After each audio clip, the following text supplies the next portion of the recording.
말씀 제가 봉독합니다. 이에 군대와 천부장과 유대인의 아랫사람들이 예수를 잡아 결박하여 먼저 안나스에게로 끌고 가니 안나스는 그 해의 대제사장인 가야바의 장인이라. 가야바는 유대인들에게 한 사람이 백성을 위하여 죽는 것이 유익하다고 권고하던 자러라.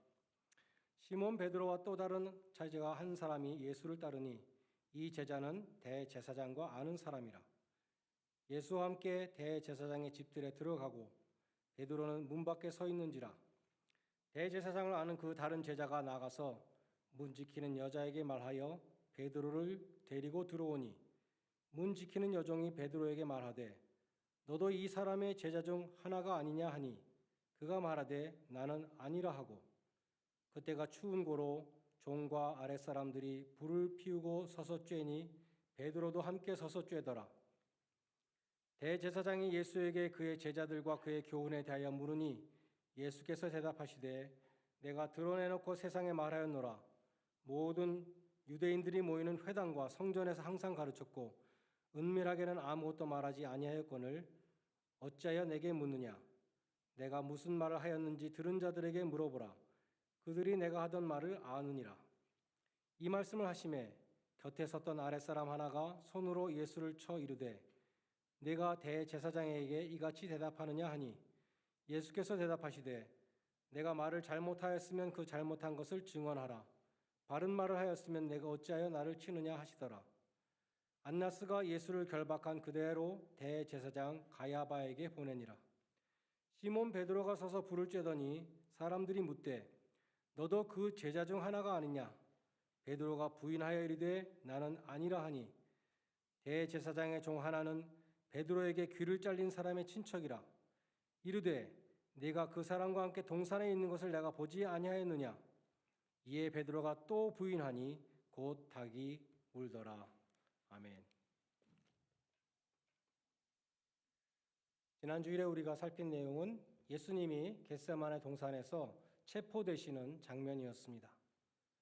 예수님은 자신이 나사렛 예수임을 드러내놓고 말씀하셨고 아버지께서 주신 잔을 내가 마시지 않겠느냐 하시면서 자발적으로 체포에 응하셨습니다. 이어서 오늘 본문 13절에 보면 예수님은 안나스에게 끌려가셨습니다. 안나스라는 사람을 소개할 때 그 해의 대제사장이었던 가야바의 장인이라고 소개합니다. 마태마가 누가복음에는 예수님이 대제사장 가야바에게 끌려가셔서 신문 받은 것만 나오는데 유독 요한복음에는 안나스를 거쳐서 가야바에 끌려가신 것을 지금 기록하고 있습니다. 그리고 예수님은 로마 총독 빌라도의 관정으로 끌려가셨던 것입니다. 그러므로 예수님은 먼저 유대인들의 그 대제사장의 뜰에서 신문을 받으셨고 유대인들에게 신문 받으시고 사형을 선고받으셨습니다. 그리고 후에 로마 총독 빌라도의 법정에서 사형 집행 명령을 받으신 것입니다. 예수님이 왜 이렇게 이중으로 재판을 받으셨는가를 이해하려면 당시 유대 사회와 재판 제도에 대한 예비 지식이 조금 필요합니다. 우리가 아는 대로 당시에 이스라엘은 로마의 식민지였습니다. 로마는 군사적으로 이스라엘을 통치할 수 있었습니다. 그러나 종교성이 유별나게 강했던 이 유대인들을 다스리기 위해서는 유대인들의 종교 지도자들의 협조가 필요했습니다. 당시에 유대 종교 지도자들이 모인 최고회의가 있었는데 그것이 산헤드린이라는 공회였습니다. 산헤드린 공회는 제사장 23명, 서기관 23명, 장로 23명, 도합 69명의 의장과 부의장을 합쳐서 71명으로 구성되었습니다. 이 산헤드린의 권한에 대해서는 많은 이견이 있지만 종교적인 사안은 물론이고 유대 사회에 여러 가지 일어나는 일들 자치적으로 결정하고 재판하는 권한을 로마 정부가 주었다고 그렇게 보여집니다. 로마는 그런 식으로 유대인들에게 상당한 자치권을 부여하는 그러한 유화 정책을 써서 반란을 사전에 잠재우며 이스라엘을 통치했습니다. 그처럼 로마와 협조 관계를 유지하던 이 산헤드린 공회의 의장은 통상 대제사장이었습니다. 그런 배경에서 주 18년부터 36년까지, 다시 말해서 예수님이 활동하시고 기간 동안에 대제사장을 역임했던 가야바가 산헤드린 의장으로서 공회를 자기 집들에 모으고 예수님을 신문했던 것입니다. 마태복음 26장 57절과 58절에 보면 예수를 잡은 자들이 끌고 대제사장 가야바에게로 가니 거기 서기관들과 장로들이 모여 있더라 하였고, 59절에 보면 대제사장들과 온 공회가 예수를 죽이려고 그를 칠 증거를 찾았다라고 기록되어 있습니다. 예수님은 그처럼 대제사장 가야바가 의장으로 있는 그 산헤드린 공회에서 신문을 받으셨고, 마침내 하나님의 아들이라고 자칭한다는 이 참남죄의 블라스페미, 참남하도다라는 이 죄목으로 사형을 선고받으셨습니다. 그러나 유대인들의 자치 의결 기관인 이 산헤드린 공회는 사형을 판결할 수는 있었지만 사형을 집행하는 권한이 없었습니다. 요한복음 18장 31절에 보면 빌라도가 말합니다. 하나님의 아들이라는 죄로 너희가 끌고 왔는데 이런 문제라면 너희 법대로 재판해라. 우리 종교적인 건 우리 상관하고 싶지 않다. 그렇게 말하죠. 그러자 유대인들이 우리에게는 사람을 죽일 권한이 없습니다. 이 사람은 죽어 마땅한 사람이니까 죽여주십시오라고 말을 하는 것입니다. 유대인들에게는 사형을 집행할 권한이 없었습니다. 그래서 로마 총독 빌라도에게 끌고 와서 예수를 십자가에 못 박아 죽여달라고 호소했던 것입니다. 그럼 오늘 본문에서 사람들이 예수님을 당시의 대제사장이었던 가야바에게 직접 끌고 가지 않고 왜 먼저 가야바의 장인 안나스에게 끌고 왔는가 하는 의문이 생깁니다. 안나스는 주후 6년부터 15년까지 약 9년간 대제사장을 지낸 인물이었습니다. 그에게는 아들이 5명이 있고 딸이 1명이 있었는데 그 아들 5명과 딸의 남편인 사위 합쳐서 6명을 돌아가면서 대제사장에 앉혔습니다. 그리고 막후의 실력자로서 60년 동안 사실상의 대제사장으로 군림했고 로마 통치의 파트너였던 것입니다. 그러므로 예수님이 처형될 당시의 공식적인 대제사장은 가야바였음에도 불구하고 사람들은 가야보다 더 큰 권력자였던 더 큰 대제사장이라고 여겨졌던 이 가야바의 장인 안나스에게 먼저 데리고 왔고, 예수님은 가야바에게 넘겨지기 전에 먼저 안나스에게 예비 신문을 당한 장면인 것입니다. 누가복음 3장 1절로 2절을 보면 예수님 당시의 세상 권력자들이 나옵니다. 디베rio 가이사가 위에 있은 지 15해, 곧 본디오 빌라도가 유대의 총독으로, 헤롯이 갈릴리 분봉왕으로, 안나스와 가야바가 대제사장으로 있을 때, 이렇게 나옵니다. 그러면 안나스와 가야바로 대표되는 이 당시의 대제사장들과 또 제사장들, 이런 사람들은 어떤 사람들이었습니까? 한마디로 그들은 종교적인 속물이었습니다. 제사장들은 사두개인들이었는데 성경에 보면 사두개인들은 부활이나 천사 같은 초자연을 믿지 않았습니다. 그들은 현세주의자들이었습니다. 그래서 마태복음 22장 23절에 보면 부활이 없다 하는 사두개인들이, 부활을 안 믿는 사두개인들이 예수님한테 나와서 한 여자가 7 형제한테 다 시집 갔다가 죽으면 나중에 천국 가서 누구 부인이 됩니까? 이런 시험을 했다고 기록되어 있습니다. 그처럼 그들은 내세를 부정하는 세계관을 갖고 있었기 때문에 현세의 돈과 권력에 집착했습니다. 제사장들은 무엇보다도 성전의 제사 제도를 통해서 부를 축적했습니다. 성전 앞마당에서 재물을 팔면서 폭리를 취했습니다. 그들은 한마디로 제사보다 제밥에 더 관심이 많은 사람들이었습니다. 당시의 제사장들이 예루살렘의 모든 불을 다 독점했다는 기록을 본다면 그들이 얼마나 타락한 사람들이었는가를 알 수 있습니다. 그리고 말씀드린 것처럼 제사장들은 이 최고의 권력기관인 산헤드린 공회의 3분의 1을 차지하고 있었고 의장을 독점하고 있었습니다. 그처럼 당시의 제사장들은 내세와 초자연을 부정하며 돈과 권력을 추구하는 타락한 종교인들이었습니다. 오늘 본문은 예수님이 그처럼 타락한 제사장들의 최고 우두머리였던 안나스의 집들에서 예수님이 신문을 당하고 있는 그 상황에서 베드로가 예수님을 3번 부인하는 장면이 나오는 것입니다. 주는 그리스도시요 하나님의 아들이라고 하는 이 유명한 신앙 고백을 했던 베드로가 안나스의 집 문을 지키는 그 보잘것없는 여자 종 앞에서 나는 예수를 모른다고 부인하는 것입니다.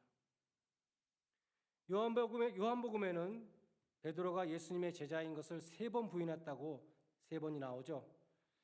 마태복음에 보면 난 저 사람을 정말 모른다 라고 맹세를 하고 예수님을 저주했다는 기록까지 있습니다. 베드로는 자신이 꿈에도 상상하지 못했던 엄청난 실수를 저지르게 되었습니다. 베드로가 왜 이처럼 처참하게 추락했을까요? 2가지로 생각해 볼 수 있습니다. 첫째는 베드로는 허탄한 장담을 많이 했습니다. 그에게는 교만이 있었습니다. 누가복음 22장 31절로 33절에서 예수님이 베드로에게 네가 앞으로 실족할 것이다 이렇게 말합니다. 시몬아 시몬아 보라 사탄이 밀가부르듯 하려고 너를 청구했지만 내가 너를 위해서 네 믿음이 떨어지지 않도록 내가 기도했으니 네가 회개하고 돌이킨 다음에 형제들을 굳게 하는 반석과 같은 사람이 되어라 이렇게 말씀합니다. 그때 베드로가 장담했습니다. 주여 나는 주님과 함께 감옥에도 가고 죽는 자리까지 갈 것을 나는 이미 준비되어 있는 사람입니다. 이렇게 말합니다. 얼마나 멋진 장담입니까? 마가복음에 보면 다른 사람은 다 버릴지라도 나는 주님을 버리지 않을 것입니다. 라고 장담합니다. 마태복음에는 다 주를 버릴지라도 나는 언제든지 버리지 않겠나이다. 라고 장담했다고 기록되어 있습니다. 베드로의 이 장담 속에는 항상 내가 강조되어 있습니다. 나는 그렇지 않을 것입니다. 베드로는 자신의 연약함과 무력함을 깨닫지 못하고 있었습니다. 나의 이 결단과 의지로 주님을 끝까지 따를 수 있다고 생각했습니다. 주님을 믿는다고 입으로 고백했지만 마음속으로는 자기 자신을 믿고 있었던 것입니다. 예수님은 장담하는 베드로에게 예언하셨습니다. 네가 새벽에 닭이 울기 전에 3번 나를 부인할 것이다. 나를 모른다고 3번 부인할 것이다. 주님은 베드로의 자만이 깨어질 필요가 있음을 아셨습니다. 베드로는 주님을 부인하는 이 실패를 통해서 주님의 긍휼하심과 은혜가 없다면, 주님이 붙잡아 주시지 않는다면 아무리 내가 자신만만하다 할지라도 어이없이 실족할 수밖에 없다는 것을 배웠을 것입니다. 혹시 여러분 생각이 베드로는 참 한심한 사람이다. 나는 그렇지 않을 것이다. 라고 생각하는 분이 있으십니까? 만약에 베드로가 실족했다면 그 누구도 넘어질 수 있다는 것을 우리는 명심해야 됩니다.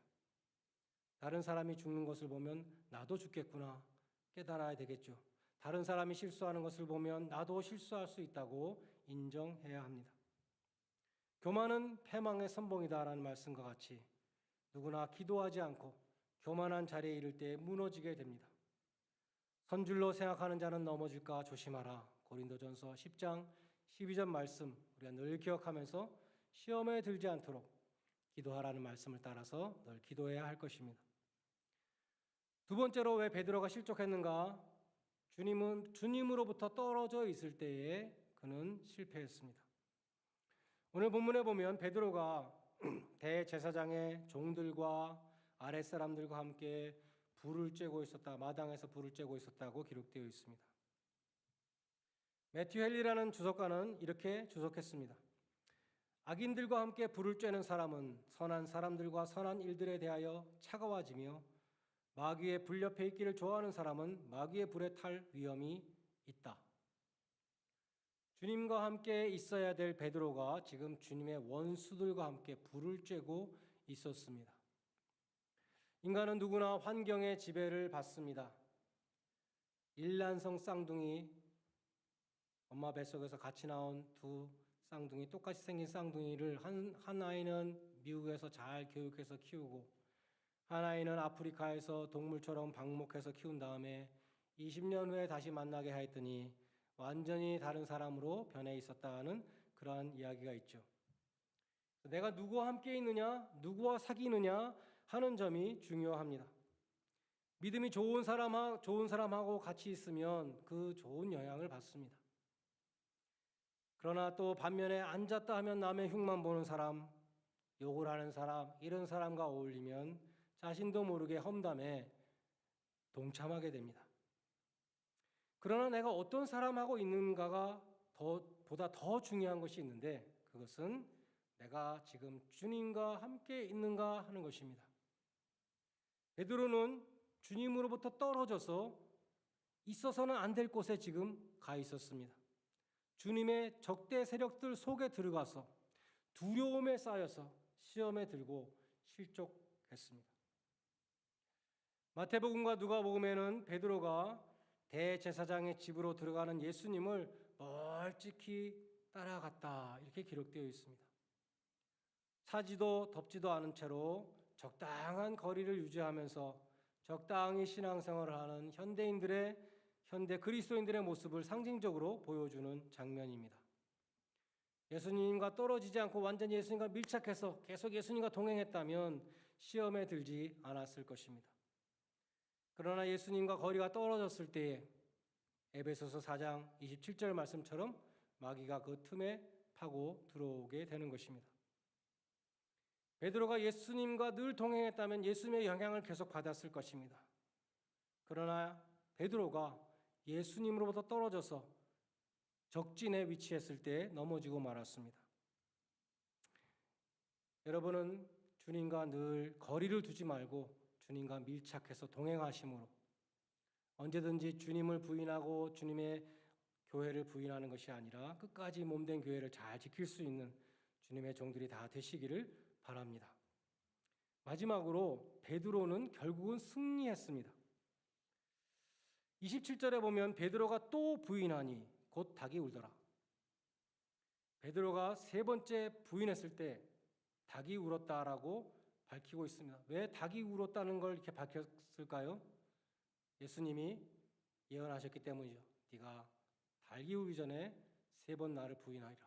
닭이 딱 우니까 베드로가 내가 세 번 부인했구나. 그때 알게 된 것이죠. 누가복음에 보면 닭이 울 때 주님께서 베드로를 딱 돌이켜 보셨습니다. 베드로와 주님의 눈이 마주쳤고 베드로는 밖으로 나가서 대성통곡했다고 기록되어 있습니다. 베드로를 돌아보셨던 예수님의 눈 뭐라고 말씀하고 계셨을까요? 그것 봐라. 내가 닭 울기 전에 네가 세 번 나를 부인할 거라고 말했잖아 라고 눈으로 말씀하셨을까요? 아니면 배신자라고 하는 그러한 정죄와 분노의 눈빛으로 레이저 같은 그런 눈으로 쳐다보셨을까요? 그것이 아니라 예수님의 눈빛 속에는 베드로의 배신을 예고하시면서 말씀하셨던 그 말씀을 다시 눈으로 하셨을 것이라고 생각됩니다. 내가 너를 위해서 네 믿음이 떨어지지 않도록 기도했으니 장차 회개하고 돌이킨 다음에 형제들을 굳게 해라. 반석이라는 뜻의 베드로, 이 이름은 시몬이라고 하는 연약한 사람에게 주님이 지어주신 이름입니다. 주님은 시몬이 세 번이나 철저히 주님을 모른다고 부인할 거 아셨지만 반석이라는 이름을 주셨습니다. 형제를 굳게 하는 자, 실패를 딛고 일어서서 결국에는 형제들을 굳게 하는 반석이 될 것을 아셨습니다.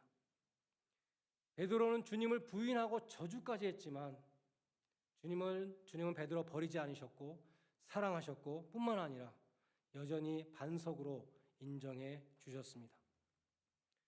사도행전 4장에 보면 놀라운 장면이 나옵니다. 베드로와 요한이 성전에서 안전뱅이를 일으켰죠. 그때 대제사장 안나스와 가야바가 베드로와 요한을 가운데 세워놓고 신문했습니다. 예수님을 신문했던 바로 그 사람들이죠. 베드로와 요한을 신문합니다. 니네가 무슨 권세로 누구 이름으로 감히 성전에서 이런 일을 행하느냐? 이때 베드로가 대답했습니다. 안나스의 집들에서 안나스의 집에서 일하는 여종 앞에서 나는 모른다고 부인했던 이 베드로가 안나스에게 이렇게 말했습니다. 너희가 십자가에 못 박고 하나님이 죽은 자 가운데서 살리신 나사렛 예수 그리스도의 이름으로 이 사람이 건강하게 되어 너희 앞에 섰느니라. 다른 이로서는 구원을 얻을 수 없나니 천하 인간의 구원을 얻을 만한 다른 이름을 우리에게 주신 일이 없음이니라. No other name. 안나스와 가야바가 당황을 해서 공회를 열었습니다. 여러 가지로 의논을 합니다. 그러다가 이렇게 말합니다. 다시 베드로와 요한을 불러서 다시는 예수의 이름으로 말하지도 말고 가르치지도 말고 무슨 병자를 고치지도 말고 예수의 이름으로 다시는 무슨 일을 하지 마라. 이렇게 경고합니다. 베드로가 대답합니다. 안나스의 집들을 지키는 그 여종한테 나는 주님을 모른다고 부인했던 이 베드로가 안나스와 가야바에게 이렇게 말했습니다. 하나님 앞에서 너희 말을 듣는 것이 하나님 말씀 듣는 것보다 옳은가 판단하라. 예수님을 부인했던 그 연약한 베드로의 모습과 얼마나 대조적입니까? 베드로는 포기하지 아니하시는 주님의 기대대로 승리했습니다. 우리도 결코 실패하지 않을 것입니다. 주님이 우리를 택하여 부르셨고 그 어떤 피조물도 끊을 수 없는 주님의 사랑이 우리와 함께 하시기 때문입니다. 또 승리하신 주님이 우리의 주님이 되시기 때문입니다. 엄청난 실패자 이 베드로도 위대한 사도로 생을 마감했습니다. 예수 안에 있는 우리의 일생도 방황하다가 끝나지 않을 것입니다. 좌절하다가 끝나지 않을 것입니다. 주님이 택하여 세우신 이 사명자들은 베드로와 같이 멋지게 사명을 완수할 것입니다. 우리가 가장 부끄러운 실패를 하던 그 순간에도 결코 포기하지 아니하시는 주님, 그 주님을 바라보면서 주님이 주신 사명을 감당하고 승리하시는 주의 백성들이 다 되시기를 간절히 축원드립니다. 기도하시겠습니다. 허물 많고 약점이 많은 베드로를 반석으로 사용하신 주님, 주님을 외면하고 나의 안전과 나의 유익만을 따라 생활하였던 저희들도 많은 형제들을 굳게 하는 반석으로 사용해 주실 줄 믿습니다. 나의 힘과 능력을 믿는 교만한 마음을 품지 않게 해주시고 주님과 늘 동행하며 주님의 뜻을 행하는 복된 성도들이 되게 하여 주시옵소서. 예수님의 이름으로 기도드리옵나이다. 아멘. 찬송가 290장 부르시면서 헌금하는 순서를 갖겠습니다.